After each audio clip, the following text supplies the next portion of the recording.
بادشاہ اپنے ملازموں اور رعایا کے نام جو فرمان یا ہدایات جاری کرتا ہے ان کو عربی محاورے میں عہد سے تعبیر کیا جاتا ہے، کیونکہ ان کی تعمیل رعایا پر واجب ہوتی ہے۔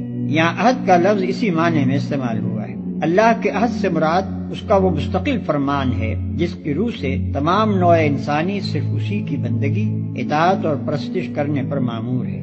مضبوط باندھ لینے کے بعد سے اشارہ اس طرف ہے کہ آدم کی تخلیق کے وقت تمام نوع انسانی سے اس فرمان کی پابندی کا اقرار لے لیا گیا تھا۔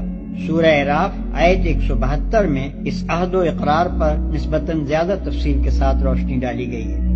اللہ نے جسے جوڑنے کا حکم دیا ہے اسے کاٹتے ہیں، یعنی جن روابط کے قیام اور استحکام پر انسان کی اجتماعی و انفرادی فلاح کا انحصار ہے اور جنہیں درست رکھنے کا اللہ نے حکم دیا ہے، ان پر یہ لوگ تیشہ چلاتے ہیں۔ اس مختصر سے جملے میں اس قدر وسعت ہے کہ انسانی تمدن و اخلاق کی پوری دنیا پر جو دو آدمیوں کے تعلق سے لے کر عالمگیر بین الاقوامی تعلقات تک پھیلی ہوئی ہے، صرف یہی ایک جملہ حاوی ہو جاتا ہے۔ روابط کو کاٹنے سے مراد محض تعلقات انسانی کا انقطاع ہی نہیں ہے، بلکہ تعلقات کی صحیح اور جائز صورتوں کے سوا جو صورتیں بھی اختیار کی جائیں گی وہ سب اسی ذیل میں آ جائیں گی، کیونکہ ناجائز اور غلط روابط کا انجام وہی ہے جو قطع روابط کا ہے، یعنی بین الانسانی معاملات کی خرابی اور نظام اخلاق و تمدن کی بربادی، اور زمین میں فساد برپا کرتے ہیں۔